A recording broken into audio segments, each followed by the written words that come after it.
For what? For what comes next. I'm the preparer for the transition from life to death. What are you talking about? This is a house of preparation. Preparation for what? I've never seen you before. I never hurt you. I do not pass judgment. That is reserved for others. Let me go. This is ridiculous. I never did anything wrong.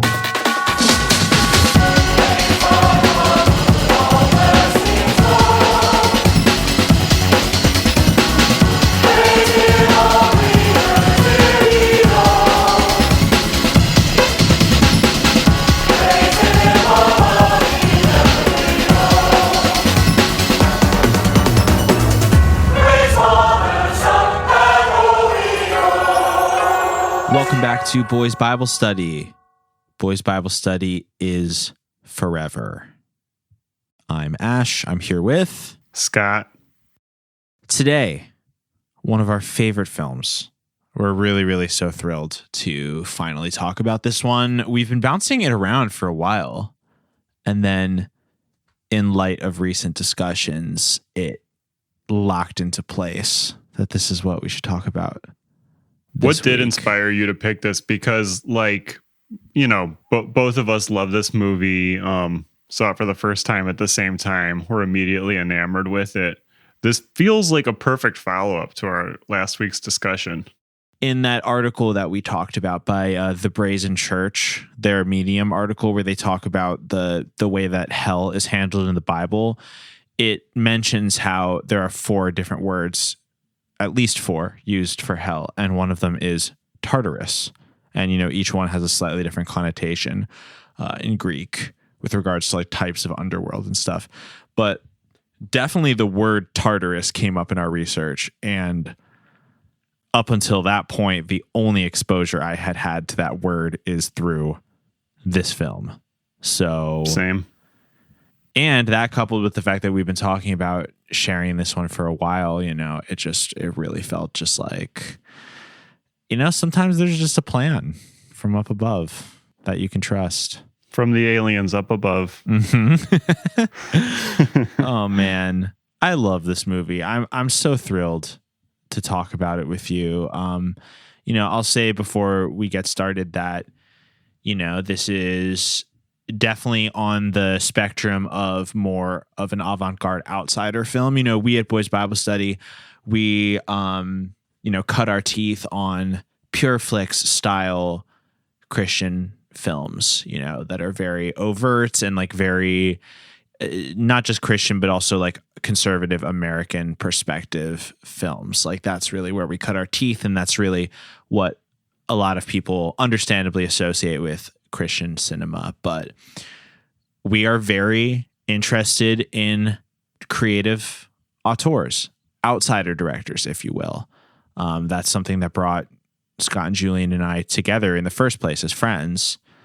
And, Dave Wascavage, the director of Tartarus, he is one of our favorites, wouldn't you say? Yeah, he's amazing. He has a unique vision, and it really took me this viewing to understand this movie's so high concept. Oh my gosh. His other movie that we watched, I guess not that recently at this point, but Fungicide, super fun, also has some similar production aesthetics, but it ultimately was just kind of a fun romp. But this is really huge concepts, and going into it, I appreciated that Tartarus had come up last week, and so it was an excuse for us to get into it. But it's much more spiritual realmed than I really realized, I guess, and it's pretty biblical in a lot of ways. It's pretty interesting how much it was a good follow-up to The Burning Hell. Absolutely. Yeah. I mean, I know that part of the reason it was on our short list was because we recognized that, but still, it had been a while since we watched it last, and going into it, there was a part of me that was like, well, even if it's not so much, then it'll still be fun to talk about it. But no, this is a deeply spiritual film. The first genre you'd want to place it in is sci-fi. But what a lot of sci-fi does not do is acknowledge the spiritual realm. And this does, despite having aliens in this film. This is a film that is firmly planted in the realm of angels and demons, in the spiritual realm. And it has lots to say about Christian cosmology. And it makes you question, are aliens aliens, or are they something from the spiritual realm? It's true. This is something that I think we should do more on the show, because I know that there are a lot more pieces of media that investigate that. I mean, the Unarius cult has its headquarters in El Cajon, California, right, which is somewhat near to us, and it's open to the public. And it's a nonprofit organization that purports to advance a new interdimensional science of life. We should just cover them one time, because they have a lot of media. They make a lot of films. They do, and there's one movie in particular of theirs that's older that has like a lot of like reenactment of what life in space will be. Ooh, or that sounds pre-enactment fun. rather. I love a pre-enactment. Yeah, it's pretty fun. It would be cool to cover. Ooh, okay. Wow. We'll make a mental note of that. But today, Tartarus. The director is Dave Wascavage. As you said, he's made some other things we enjoy. Fungicide is a great one. How did you come across his work in general, though? Do you remember? I think just from Letterboxd users. Mm-hmm. But then it turned out Bleeding Skull actually had done a review on him, so they're like a little bit beyond a random Letterboxd user. They've have actual publications and products that come out, and are really, I think the best publication that covers no budget and low budget bizarre stuff. Totally. So they had written it up too, but just based on what I had seen, I was like, I'm just going to order the DVD. It's $5 on his website. $5, folks. He did up his prices recently. It is $6 now. But I bought Get your bag, Tartarus Dave. and Fungicide for a total of $10. He is all the way in his bag. He's getting that paper. We love to see it. He deserves it. I would say he could even put the price up to $7. Still worth it. Yeah. Yeah, totally. But most of the reviews I've seen, or people's excitement about it, is just through the unique low budget nature of it, which is really understandable. But this third time watching it, I do not say this lightly, reminded me of The Boxer's Omen, because the first two times I watched that movie, I got really caught up in just like how crazy all the effects are, and just like the sheer wildness of everything happening. But then by the third time, I was like, okay, I actually follow this plot structure pretty well. It actually does perfectly make sense. Yes. Now that I'm able to like see everything a little more clearly, and I'm not just being completely overwhelmed with all the concepts and sounds and visuals. Yeah. And the spectacle. Same thing here. Like this really is such a high concept movie. It's a unique structure. It's actually really well edited. That's something else I didn't really think about before. Mm-hmm. And the sound design's actually really good. It's just not mixed that well. Yeah. And it's just full of great ideas that are actually pretty well fleshed out. Very well fleshed out. No, that's the thing. Like, I just to give like the final caveat of, this is a low budget, this is a no budget film, because just really quick before I just wholeheartedly agree with what you're saying, this film, the way it's been covered by other people, not that I've watched a ton, I've mostly read the titles of videos and stuff, but again, this is another film that people, because it's no budget, people want to marginalize to the realm of so bad it's good, or, oh, this is the type of movie that you want to put a riff tracks over, or you want to do things like that. And I mean, listen, I'm all about having fun with films. Like, I think any way to get people to see a remarkable film is great, but this film is just, as you said, once you get past implies that it's like not it doesn't have artistic merit on its own. That's not what I'm saying. But, once you get past the fact that like the visual effects are done in this particularly like low budget representative way, that this is clearly done by one very creative person and not hundreds of people in a studio trying to make the most pristine product. If you, as we are willing to separate yourselves from that and see the film for what it is, this is a remarkable film. Seriously.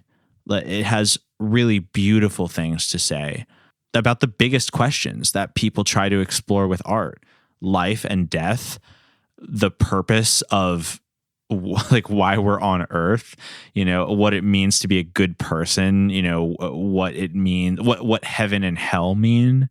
Like, this is like, as you said, Boxer's Omen, those films are a great comparison too, because they also deal with these subjects in a really colorful way. But this is a film that in a very sophisticated way asks and answers the biggest questions. I think that's incredible. It really does. And there's some incredible quotes in it too. Man, I'm going to have to go back just for myself to listen to some of the monologues in here. But yeah, I think it would behoove us to start by giving a brief summary of the action of this film. I'm sure as we're doing that, we're going to, dive into some more thematic and structural things. Just to the listeners, I guess it's all to the listeners. It's all to you guys, obviously. It's all for you, baby. You should definitely watch this movie. Yes. I don't think you need to stop listening to us first, just because there is so much that happens in it, and us describing it won't really be able to explain what you will be seeing. Right. And it's for free on Tubi. Just putting it out there. Yeah, watch on Tubi. I completely agree. It's a very imagistic film. There's lots of abstraction. It's not, there is a lot that happens plot wise. A lot of it is wordless, even though there's some really good dialogue as well. So yeah, we can't really spoil the film, even if we tell you the action of it. You will be delighted by it regardless. But still, definitely go on Tubi.tv and watch it. And especially because this is the third time I've seen it. This is easily the best viewing of it I've had. Yes. And I've gotten the most out of it. So maybe I'm just saving you one viewing. I don't know. That's right. Yeah. Your first time will be like your second time. But as we learned in the film, Tartarus is forever. And right. I also came to that conclusion myself after, just like you, being wrapped with attention on my third viewing of this film. Amazing. So let's get into it. I will start off by saying that the essence of this film is a man named John. He is portrayed by an actor named Juan Fernandez. Juan does a great job as John in this film.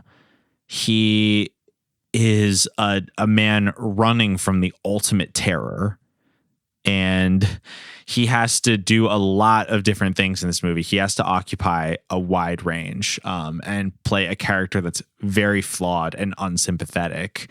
Still, he does it really well. Like, you're rooting for him even though you're not rooting for him, and you really see yourself in him, And his acting really carries the extremely low budget effects too. Like, I believe in his reactions. Like, yes, some of the things look like they were just like drawn over the tape with a highlighter. Not that you could do that, but the way he's acting sells it. Yes, I really see mortal terror in his eyes. When he's being pursued by a CGI generated low poly spaceship. I see terror in his eyes, and I feel terror. I feel a cosmic terror watching this film. I do too. Yeah. And early on, he's saying, "I don't want to go back. Please, no." And I never caught that the other two times. So it's like, oh man, I guess he keeps going back to Tartarus, or like they say at the end, Tartarus never ends. Right. Yes, the movie opens. We see Juan Fernandez, the actor, being pursued by a spaceship. As Scott just said, he immediately tells us that he's been there before. Whatever we're about to see him endure, he's been there before. He doesn't want to go back, which is a very interesting world building device. Early on, you see him looking at a newspaper that says $1 million embezzlement cleared of charges. And it's kind of suggested that he was involved in that. And then he gets on the phone and is trying to like make a deal with somebody else, being like, yeah, you trust me, of course. And he's clearly up to no good in some capacity. Hey, Mary, how are you? Hey, John. I'm doing fine. What can I do for you? Yeah, listen, can you verify a wire deposit for me? Sure thing. Let me check. Yep. You've been approved for a $40,000 transfer from the Better Times Orphanage. Great. Thanks, Mary. Sounds like you made a good deal here today. Yeah, John, you're a real smart cookie. Yeah, it's only how you use the brain in your head, sweetheart. He gets taken up on the spaceship and immediately starts to be tortured and molested by an alien who is wearing, I mean, it's clearly like a human in an alien costume. And that's fine. Like that's, it's a representative of an alien. We don't have to be convinced that it really is a real being. So he is being tortured by an alien. This alien torture device in the shape of a cylinder, basically, I noticed on this viewing, attacks his different chakras, different zones on his body. The first zone it attacks is his head. The head chakra attack brings on the flashback that you just mentioned. Right. The one where we sort of get introduced to the fact that he is involved in financial crime. His crooked dealings. Yeah, $1 million embezzlement. He's also that phone call where there's like, yeah, I want a $40,000 transfer from an orphanage.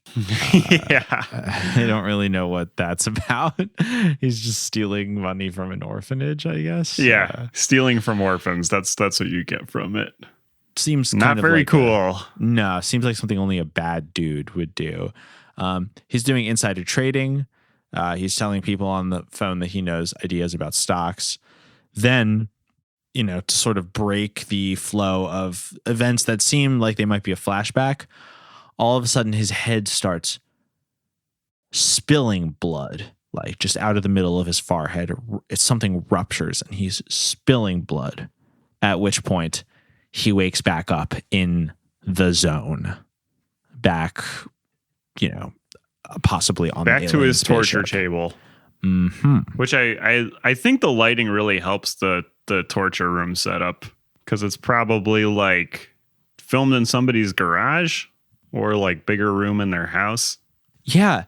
No, it's amazing, the sets in this film. A lot of them are enhanced with CGI, but you're right. This is a film that really like this is to me the ultimate in low budget filmmaking, because it leaves room for the imagination. Like, the best low budget movies, as far as like props, costumes, like physical, world building, they understand how to leave somewhat of a void for your imagination to fill in the rest of the details.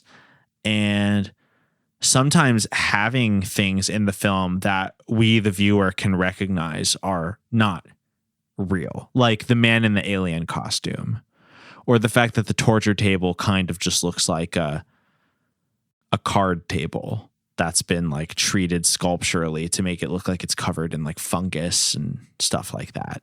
But that makes it more real and like scarier to me. It kind of has the same effect of in Wave Productions, which I talked about on this podcast more than probably anybody gives a shit about. But there's a lot of that too. I mean, those are largely fetish films to some extent. But it's common to have someone tied to a table being like lightly tortured for an indefinite period of time, which is what is happening here as well. It is very fetishy. Yeah, that's another interesting thing about this film is, apart from being kind of like both mundane and hyper real at the same time, there is a distinct fetishy element to Tartarus that I really like. Because he's basically naked on the table. He is, and as in the first act of this film, as the alien is probing his various, for lack of a better word, chakras, it is very sensual. I mean, the third probe, when the alien is like scanning his groin area, the alien like physically like goes rip and like rips off his pants. So he's now on the table, in just boxer shorts, like heaving and sweating. And, he has a really nice body. He's like really muscular. And, this alien is just like exploring his body. And the camera is also exploring it as well. It's very sensual and it is fetishy. I know you have explained them in the past, but briefly do mention explicitly what Wave Productions is, because I do want people to know. Well, there's a great doc co-directed by friend of the podcast, William Hellfire, who we had on recently. Shout outs. About Wave Productions, called Mail Order Murder. I highly recommend it. I think that is on Tubi as well. So that explains better than I ever could. But, for example, there's a movie called Alien Autopsy, and very loosely you have people exploring an alien site. They don't have proper funding and they decide they're going to go look into it anyway, even though like their higher ups aren't taking it seriously. And then within like 10 minutes, they're basically also strapped to tables, being probed by aliens. And so most Wave production movies are kind of like people in peril, kind of almost like old timey, for lack of a better term, way of just having. You remember how I'm cutting myself off here, rambling like I do often. You know how like in the old Batman show, how there would be a lot of like Batman or Robin being tied up and like something slowly happening, and they're gonna get out of it, but they really like draw it out. Right. That's how most Wave productions are. Like you have, like at first you're like, this is like really weird lighting and I'm concerned for everyone, but then after like 10 minutes goes by, you're like, okay, you're actually just bored, and this is a fetish film where people can like see like a close up of somebody's feet as they're ostensibly trapped and being like lightly tortured. Right. There's like a fair amount of like strangling where you obviously everyone's fine, but like it's kind of like happening indefinitely. Yes. Like I would say that in Tartarus, it's a little more, you're less sure of what's going to happen in Tartarus, I feel like. Yeah. If that makes sense. Tartarus is definitely not created with the intent of being a fetish film the way that a lot of Wave production films are, which, by the way, often with Wave productions, their films are sort of commissioned by people with a specific fetish who pay an amount of money for them to be acted out. Wave will then create the film and then release it to the wider public so other people can watch it. But often their films do start from the perspective of like, we're going to make a film and the journey of getting there involves a fetish of some kind. And it could be as simple as somebody sending in like one line of like, I want these 3 people to be trapped by aliens, abducted by aliens, and then they'll make that. Or you could send in like a whole script and they'll make that and they price accordingly. But it's a much better deal if you agree to let them put it out themselves after they finish making it. Yeah. So because of that, they have an insane amount of titles on their website. I love that. They're amazing. More of them are getting bigger releases now. It's kind of crazy. That's so cool. But yeah, so there were definitely elements of Tartarus that reminded us of fetish films, especially the ones by Wave Productions, but that is definitely not the point of Tartarus. That being said, most of the first half of Tartarus is watching a nearly naked muscular man get probed, molested, tortured by an alien. As the alien enters his various chakras, we learn details about his sins on Earth. The alien enters his heart chakra with a light probe and maybe a drill. I can't remember. And we learn that he has been unfaithful to his wife. John has, the protagonist. How could you? How could you do it, John? Look, it's over, all right? You had your chance. My chance? It was my sister, John. It was my sister you slept with. And now you have her pregnant and hating me. How did you manage to do it? He just has no remorse or sympathy. You know, all he can say is like, get the fuck out of here, bitch. There is no we anymore. Things very like that. Cold. Very cold. Heartless. And it was only on this viewing that I started to realize that the three probes that the alien does, you could see that the details they reveal might have something to do with that like zone of the human soul. Like if the brain probe reveals his like scheming and financial crimes, then the heart probe reveals how he's been cruel with the emotions of the people he, you know, is supposed to love and protect in his life. Yeah. And who he's supposed to love the most. Right. And the final probe, which is that of his, pelvic area, his groin, his like sex chakra, that is a very interesting one. It actually shows him driving down the road looking for the services of a sex worker, of a prostitute. And he finds such a woman and basically tries to rape her. You know, she's about to agree to some kind of price, but he doesn't even wait for that. He just starts going. She's saying stop. But before he can really go through with the sex act, she like her tongue gets all weird and like she starts like zapping a beam into him or something like that, and is bleeding from the groin. It's interesting. All of the flashbacks, you know, we're never really sure. Are we getting just like a straight flashback from his life, or is it edited for a torturous purpose? At this point in the movie, we don't fully understand where he is or why he's there. It's just kind of like torture porn. So it's a pretty interesting first act of this film. It is.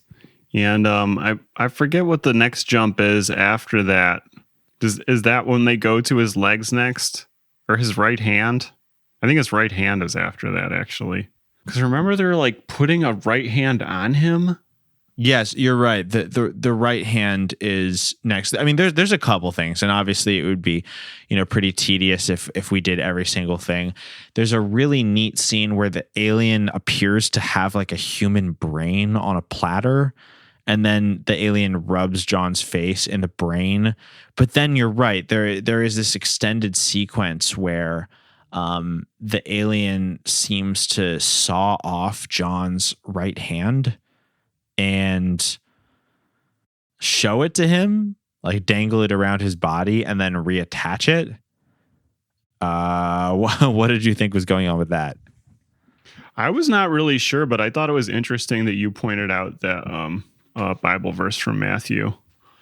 Okay, yeah. So now we're watching the film for the third time. We're watching it really closely. Like I'm watching it on my laptop while talking to you. So my face is like pretty close to the screen. You know, I'm like really, you know, that is one thing I will say for watching films alone on a laptop. Like, yeah, it's maybe not like the best way to get the film experience, but like just being on your laptop alone is such an intimate way of viewing things that I do find myself getting like engrossed in little details. Not to cut myself off, but I like how you pointed out while watching that this is a very like headphones movie. It is. The sound design is so specific. Yeah, even at that one point when he's talking to the guy on the phone, it's like he has the phone up to his right ear and it's just in your right ear. Yeah, that's a remarkable, like what an attention to detail. It made it so real. But yeah, you know, at one point the alien is cutting off John's right hand. First of all, the name John, like I know John is a common name, but John is a very biblical name. I don't really know the significance of it, but it might not be a coincidence that, he's called by a very like New Testament name. But, I can't help but think of the verse Matthew 5:30, which is a very famous one. I'll read the New International Version. And if your right hand causes you to stumble, cut it off and throw it away.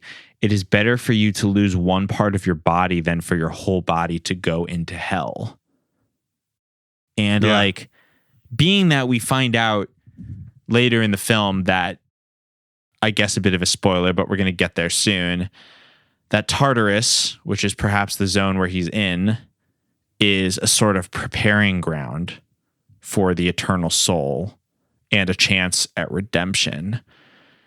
Here is the alien saying to him, I have an opportunity. I can literally cut off your right hand because it's better for me to do this than for your entire body to go into hell. It just seems like it could be a coincidence. Like it could be, Dave Wascavage's just like cool idea of a way to be tortured, of like someone just dismembering you and then showing you what they just did in front of your eyes so you can't ignore it. But, whether it's a coincidence or not, like I thought that was a really beautiful biblical allusion. It's not in quite the same segment, but once he goes back to Earth and back to Tartarus again, the alien says your suffering will make you worthy. Right. Absolutely. So, and that's before we know about the like redemption part. It's true. Or the goal of redemption, rather. So after the right hand, I think that, stop me if I'm wrong, Ash, but I think the next part was showing his legs being bashed in. And then that cuts to him driving a car, he's drinking, and he hits a guy in a wheelchair, just completely runs him over. They show the car just like vertically like running over his entire body, squishing him. And he like gets out with his bottle, takes a drink, and just gets back in the car to leave. And then when he hits his wipers, like blood shoots out of the spray. Ooh, what a cool scene. Really cool. And yeah, I didn't even connect it now, but you're right. The legs being smashed might allude to him, either his victim being in a wheelchair or just the way that he may have smashed someone with his car. Just another sort of like mirroring of the sin on earth and the torture that he experiences. But, I think that like, while there's like a ton of other different segments and stuff like that in the film, it might be time to start talking about, what Tartarus actually is, what it means, and what this has to say about a possible interpretation of hell, of what the Bible means hell is. Yeah. Well, I think I'm going to jump ahead a little bit just because I think it helps flesh this out. Yeah. When he's like totally scared, hops in a car with a random person trying to just escape from Tartarus, basically. However, you can possibly do that since he keeps jumping back and forth there without being able to help himself. The driver says, some people say that hell is just a place that you can't escape from. So, what happened to you? Please, just take me home, take me away. Take me to a hospital, I don't care. Just please. Okay. Please, just take me away. Okay. But now, some people say that hell is just a place that you can never escape from. They have no fucking idea what I had to escape from.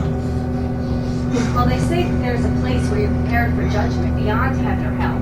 That's where the real stuff begins. Which is pretty interesting, because I think in our research last week with the burning hell, that main article we were looking at really did imply that like hell is on earth for a lot of people. Right. And like that could ultimately be what that is. And it does say in the Bible too, hell is separation from God. And it also says God is love. So like, I don't know. I kind of like put that together too, of like just being so, feeling so like stuck and trapped in a way that you're like stuck in a loop almost. Yeah. And they mentioned that he's been in Tartarus for years. which is like surprising to him. I understand you've been quite busy lately. Look, I don't mean any disrespect, but I have no idea what you're talking about. I suppose some things do need to be spoon-fed to you. You do know where you are, don't you? Tartarus. Ah! Good. So you've gotten something after all these years. Years? Of course. Didn't you think that table fit you just a little too comfortably? A table? You know, at this point in the movie, it seems like it's only been like a couple days or something, but you really don't know. And we assume it's the same alien guy says your mind, your goals, your essence is not really yours, not even your body, really, just your life. And I'm paraphrasing a little bit, but he does say all of that. Yeah. And like, how does that happen? You know, like, how do you get to that point that like your mind and your goals and your essence are not really yours anymore? Yeah, there's like a constant theme of disassociation or separation, as you put it. Like, he's separated from all that makes him human, and he's not even really aware of his place in time. You know, the fact that he's not aware that he's dead, basically. Like, he has some conception of it, but the movie does actually show him dying in a failed drug transaction. He tries to buy cocaine from someone who might have been a police officer, and the police officer tries to just like apprehend him safely. John resists and tries to kill the police officer, who then shoots him. Don't throw this all away now. We can cut a deal, okay? We're out for some information. Help you? What the fuck you want my help for? We're not looking for you, okay? We want your supplier. No, you wait and you listen to me, man. I'm getting my shit. I'm getting the fuck out of here. Got it? Look, don't throw this all away. This is your chance. Don't give this up. Don't throw away your chance to go straight. There's no need to get like...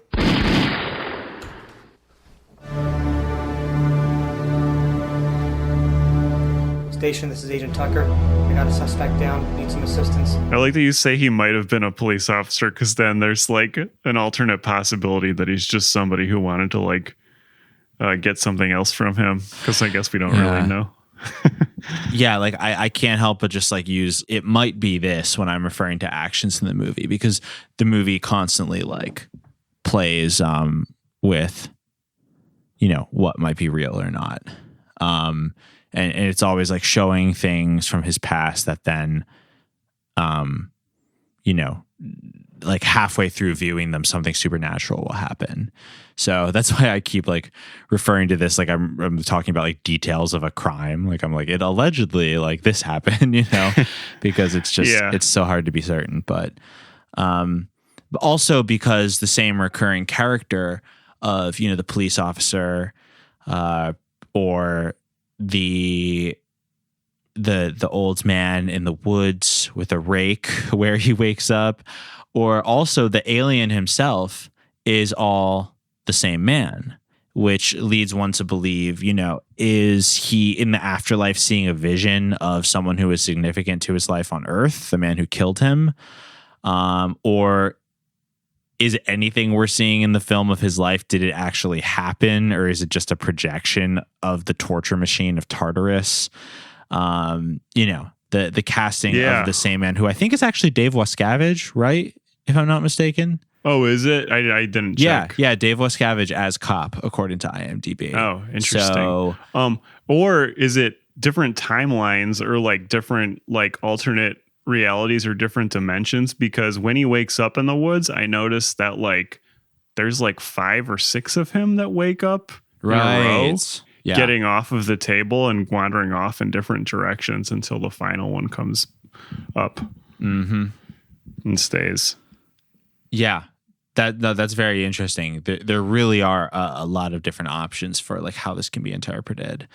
But I think one of the main themes of the film, and one that is introduced at some point in the final act of the film, I think the alien himself, once unmasked by John rips off the alien mask to reveal his human tormentor underneath. This tormentor, played by the director Dave Wascavage himself, reveals to John that Tartarus is a place of preparation. It's not exactly hell. It's a place beyond heaven and hell. And it's a zone where torture is endured, but the torture can make one worthy of redemption, and there's still a way out. There's still a choice. And I thought that was extremely interesting and honestly, like, changed the way I viewed hell. Like, that seems like a sort of plausible idea of what hell could be. I just remember we were talking last week and we were saying how hard it is to fathom the idea, Estus Pirkle's idea of a truly eternal hell of no more chances, of no learning. Right. And Tartarus had a different explanation that I thought was like really powerful. Yeah, and there's an incredible line in this movie where Dave Wascavage's character says, How can you explain to the seed that is to be placed in the cold, dark ground that one day would sprout into a beautiful flower? Would it believe? I think not. Please, let me go now. how do I explain to the seed that is placed into the cold, dark ground that one day it will see the light and sprout into a flower? Would it believe? I think not. Wow. Yeah, what do you think that meant? To me, that meant like, you know, it's possible for someone whose soul is locked away to be redeemed. Is that what you think? Yeah, no, I think that's a pretty good interpretation. Or just in general, like, how do you get out of a dark place when you're like stuck in a loop and like can't see beyond the walls, either like literally or figuratively? Right. And you know, what does it feel like to have like a breakthrough of some sort? It's like not that easy to describe. No. Or like how you got there. You kind of come upon it. Totally. And, you know, maybe the reason that hell is eternal for some people is because there are some people, much like John in this film, who they won't ever learn. Like, you could show them video footage of them doing something horrible, and they could look at that over and over again and say, well, hey, what do you expect? I was just being human, right? Which is how John reacts to a lot of the pointing out of his sins in this film. And they won't ever learn. And so the torture continues because, you know, the consequences of the lack of love in your life still weigh heavily on your soul, even if you don't realize it. And you have to endure some kind of physical pain because you don't understand the emotional pain. You don't have a conscience. You don't have remorse. You know, I can see a function of hell for someone like that. I can see how life would be hell for someone like that. But maybe some people can learn, you know? And interestingly, they take a long time to show this, but they get to a point where they show that he was, when as a kid, his father abused him. It was like an alcoholic who abused him. Yeah, they do show that. But you know what's one thing that I really picked up on while watching this time is that they show that he was abused as a child. Really amazing sequence where they have Juan Fernandez dressed up in a child's clothes, you know, regressing, speaking with a childlike voice, witnessing his past. Which the first two times you watch the movie, it's hard to get past how silly that comes across. Of course. I think like it's still exciting and like fun in the movie. But like now that I had seen that a couple times, I was more accepting of like that portrayal and really appreciated it this time around. I feel the exact same. Yeah, it really stopped being like goofy for me. It was just like, this is what we have to do. Like, we have to get in touch with our child self. You know, so much trauma that people carry with them is obviously stuff that happens when you're a child and you can't process it. And so much of working through that stuff is sort of on some mental level, like approaching your child self as the person you are now, who's better able to process things and, you know, try to sort of go back in time and confront those things with your, you know, now more fully developed self. And that was exactly what the character of John was doing in this film. But one thing I picked up on this time was that he gets shown the vision of his abused past, and he wakes up and he seems pacified. And he says, like, I see now. Yeah, I can't remember the exact line, but he's basically like, oh, I feel better now. I understand the cause of some of these things. And the alien says, maybe you are ready then. But what does John do? He fights. He attempts to kill the alien. It seems like he succeeds. And he tries to run again. Yes. Yeah, he gets like the wrong thing out of it. It's like seeing vengeance being gotten on his dad. It's like he just like learned the wrong thing. I mean, Exactly. You can almost like not blame him, but there was like two different ways of looking at the situation and getting something out of it. Yeah, I mean, what that revelation could have been for him was that, people did wrong to him in the past, and that he can accept that and feel the way he wants to feel about that, and, sort of make a connection between the way that he was mistreated and the way he mistreats others. And to choose a different path rather than fight fire with fire or whatever. Right. But he doesn't do that. And so he's doomed to repeat the past, which I thought was really, really interesting because, again, there's a subset of people who just, they can't make that connection. You can explain it to them, or a therapist can explain it to them, or, stuff can keep happening to them that would like them to make that connection and be self-aware and change their behavior, but they just can never gain self-awareness. Yeah. And how do you explain to the seed that is placed in the cold, dark ground that one day it will see the light? Okay. How are you going to watch this movie and be like, oh, this is so bad it's good? Because of all the super low budget CGI. Yeah. I mean, I get it on that level, but I also don't. Like, this film is deep as fuck. I know, because we see the light now. Right. That's why. We do. Because you can't look back and be like, well, it's just the CGI is silly. Like, it's not anymore. Yeah, right. No, it's really not anymore. And here's the other thing about the CGI. Like, I sort of said this a little bit before, but like, I think, and I know I'm preaching to the choir here, I'm not trying to convince you. You agree with me, but the thing with the CGI is like, the CGI is imaginative. It's representational. Like, the purpose of these fucking like $1 billion movies with all their CGI is like, the goal is sort of to make the CGI blend in so much with reality that it's almost like we're seeing a camera shot of something that's happening. Like when we're watching the Marvel movies or whatever, it's like, we're seeing what it would look like if Doctor Strange did whatever it is he does. Yes. Or if but, Dr. Michael Morbius flew via thousands of bats swarming around him and he flies in the air somehow. Yeah, like the CGI is trying to create the illusion that basically there is no CGI.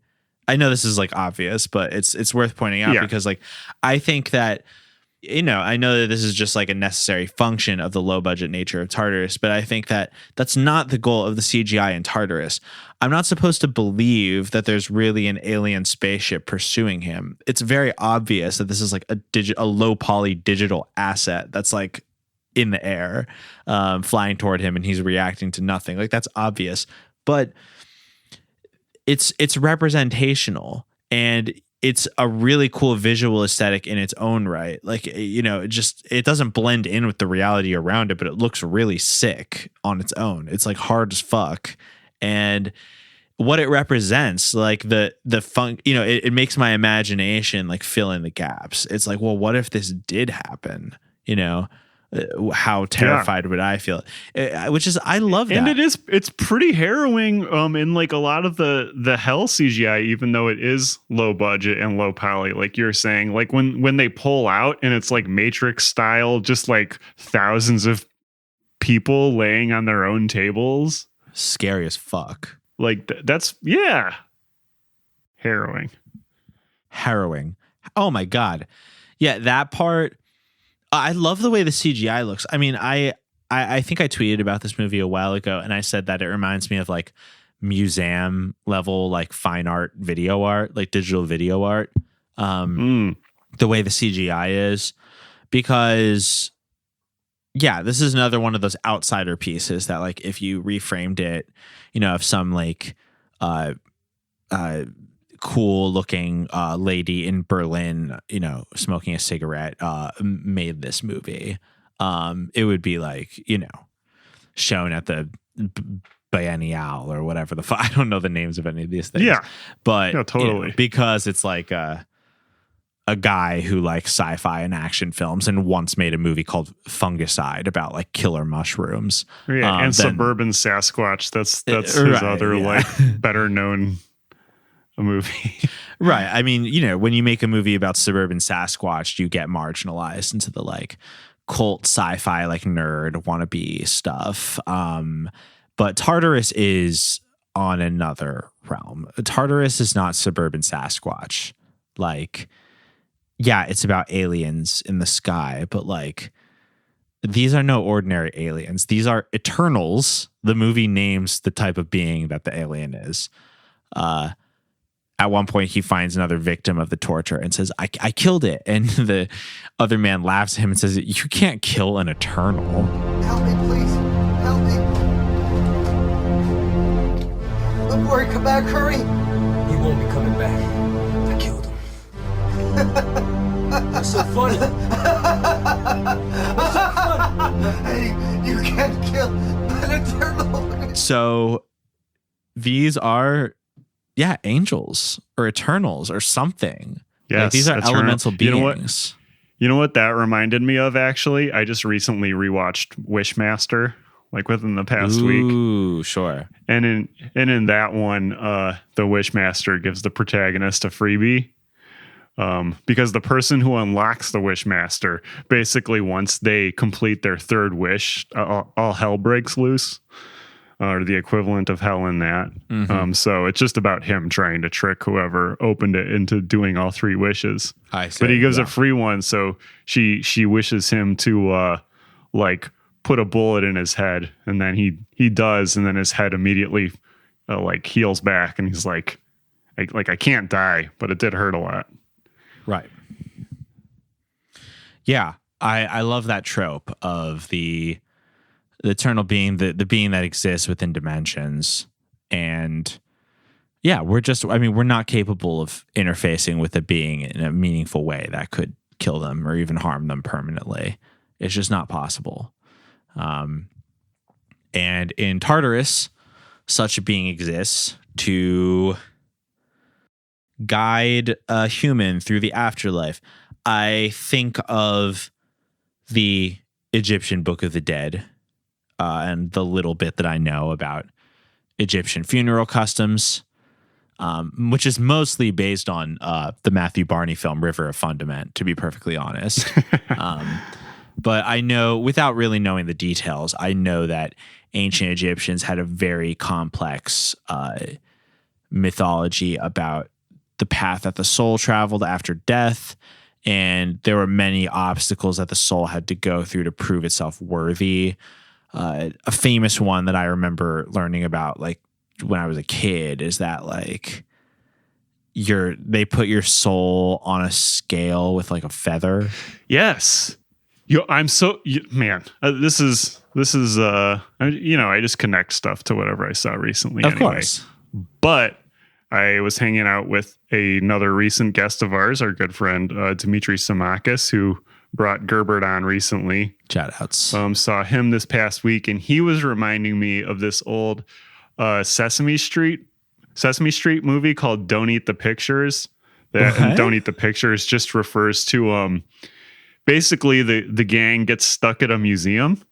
Wow. And Don't Eat the Pictures is just in reference to like asking Cookie Monster to not eat the pictures because he's so hungry all the time. He's always hungry.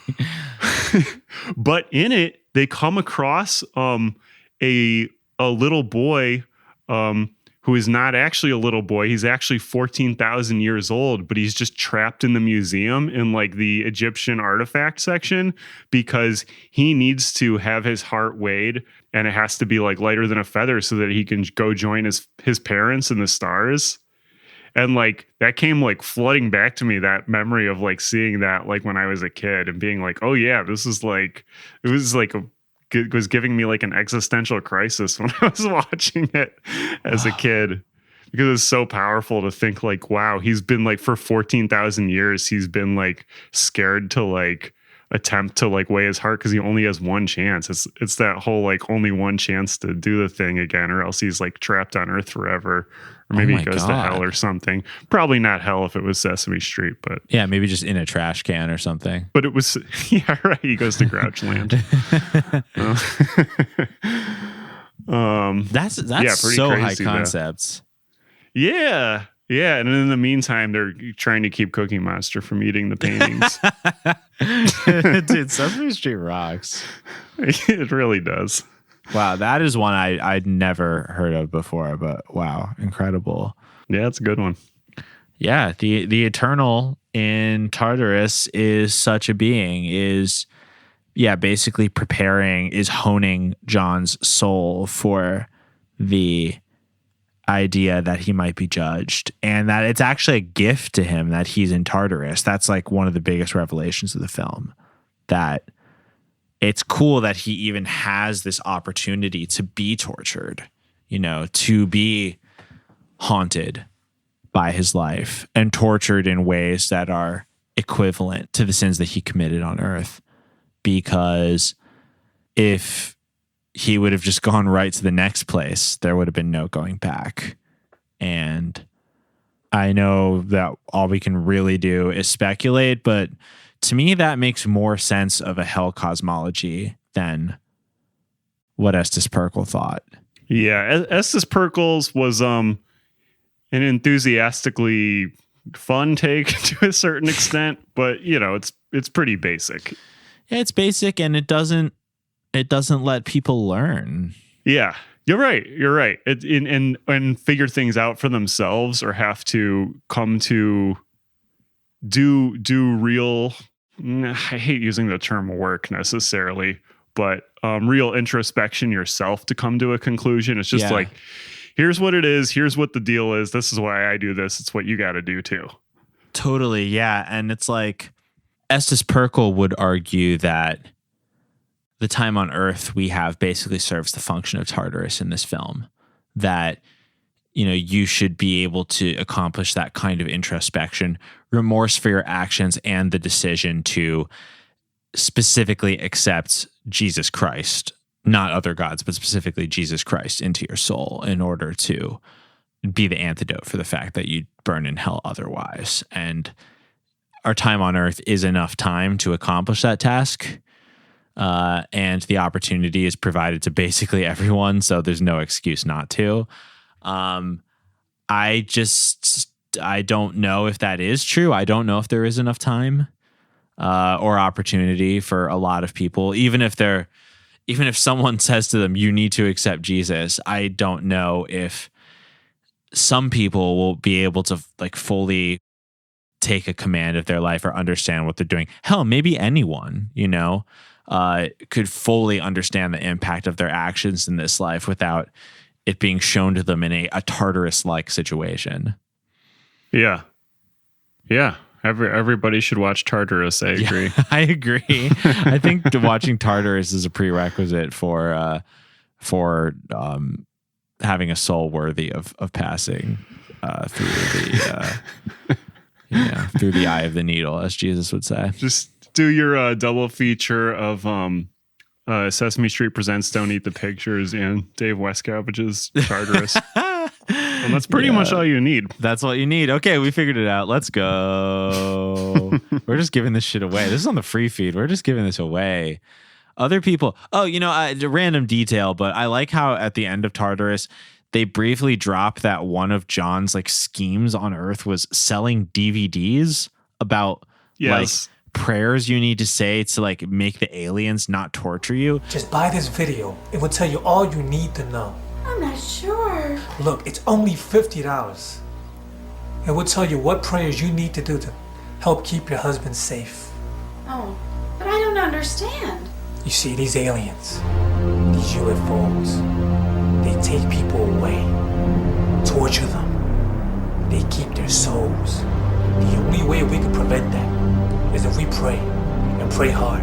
Which was almost too much. I'm like really happy that was in the film, but like it was like a self-reinforcing cosmology thing where it was like John was scamming spiritual people, but also enforced that like other people knew about the Tartarus aliens, and that was like a real thing. Well, what I wasn't clear on too, that I was kind of leaning into in my own head was the idea that maybe he saw Tartarus and then his first idea was like, oh, I can make money off people with this. Totally. Now that I know about this. Like I could just try to like fix myself and like inform other people, or I could like profit off like having secret information that I sell to them. Are you saying he's the Colton Burpo of Tartarus? Maybe. The man who went to Tartarus. Yeah, that's the real facts about Colton Burpo. Like how he says he didn't actually go to heaven. He went to Tartarus. He went to Tartarus. they just won't let him back on Fox to say that. Yeah, he recants everything, and then he says, but Mr. Hannity, what I actually did was, and they're like, no, son, we don't want to hear that. We don't want to hear it. Like, wow, so you really didn't go to the afterlife? And he's like, no, that's not what I said. I went to the afterlife. I did. It's just, I went to Tartarus. That's all there is to it. What a movie. Seriously. Loved it. Love it. We really do love it. Shout outs to Dave Wascavage, like genuinely huge fans of your work. Your other movies are fun and have some really cool elements. But this one I would say is like very advanced. And I thank you for making it, because it's just gets rewarding every time I watch it. It gets more and more rewarding every time I watch it. Yeah. Yeah, I can hard agree. Should we give this thing a rating? Yes. Yes, we should. Yeah. What do you say? Have you given some long, hard introspection as to what you would rate Tartarus? No. No. I no, it's too. Yeah, man. As for me, I'm obviously a big Tartarus stan. I'm sure my commentary over the last hour has proved that.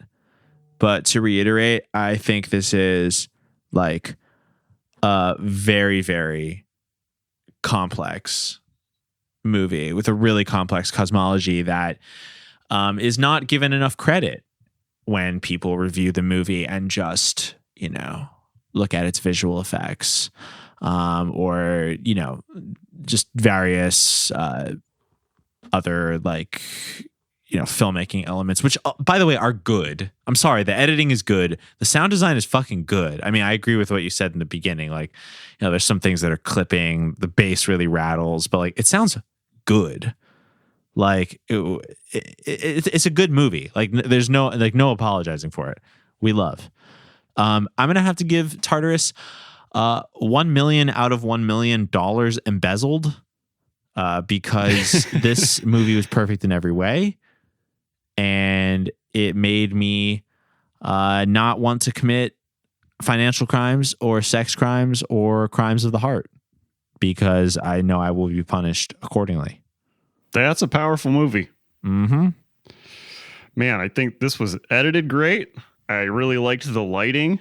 I thought Juan Fernandez had a great performance. Poof, it had me thinking about Sesame Street's Don't Eat the Pictures. It had me thinking about The Boxer's Omen. It had me thinking about Despiser. Ooh. It had me thinking a little bit about The Miracle Man. Ooh.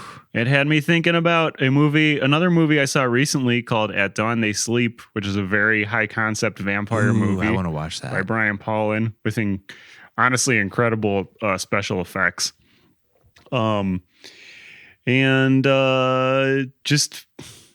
the spiritual realm in general, and it makes you think about like the spiritual realm and like a more like the realm has grown now in my head. Yeah.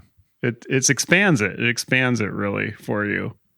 Man, I feel like I was in the cold, dark ground, and I just sprouted into a flower. I see the light now, thanks to Tartarus, my third viewing of Tartarus. I don't even know how to give this a number rating. You know what I'm thinking of for a number rating? Yeah. Towards the end of the burning hell, Estus Pirkle's talking about how long you're going to be in hell for. And he's just like infinitely writing zeros on the board as if it's like the beginning of the Matrix. You're just watching them fall in front of the screen. That many zeros out of that many. Wait, no, not zeros. One followed by as many zeros as you can think of. Out of one followed by as many zeros as you can think of. That is what I give this perfect movie. Understandably so. This was a real banger in every sense of the term. Congrats, Dave Wascavage and cast and crew. This is a 1 in a million. So once again, we think everyone should watch it. You can watch it free on Tubi.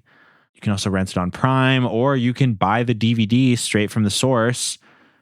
Go to, what is it, troubledmoonfilms.com? Yeah, yes. troubledmoonfilms.com. Yeah, and you can buy all of the Wascavage joints for very cheap. So we highly recommend supporting an independent filmmaker. And it's $6. Not only is that a good deal, a good price anyway, even if it was $1,000, that's a good deal because Tartarus never ends. That's true. It's a perfect desert island film because it never ends. Yeah. We also would like to thank everyone who listened to the show today. If it's your first time here, I would hope that you would go to boysbiblestudy.com because that way you can find links to everywhere the show is and all the different podcast apps, and you can subscribe and on your podcast medium of choice and listen to our over 2 years of weekly back episodes at this point. Lots of content out there that we hope you'll check out. Also, if you really like what we do, you want even more content, you want to support, go to patreon.com/boysbiblestudy, where if you subscribe for $5 a month or more, you can get Boys Bible Study episodes every week as opposed to just the free ones every other week. So check it out. I think you'll like it. Special shout outs and thank yous to our $20 patrons, the patron saints, who we give a shout out at the end of all of our episodes. Thank you so much, Nicole, Marissa, Jeff, Jane, Kara, Alexandra, and Rhett. We couldn't do it without you guys. Thank you so much. Our outro music is Oh My God by Mary. From all of us here at Boys Bible Study, myself, Ash, my co-host, Scott, our co-host, Julian, we would like to say, peace be with you. And also with you. Forgive me, Father, for I have sinned. I feel your love in me, it's coming from within. Oh my God, my devotion is so unwavering. Divine emotions when you enter me. Every day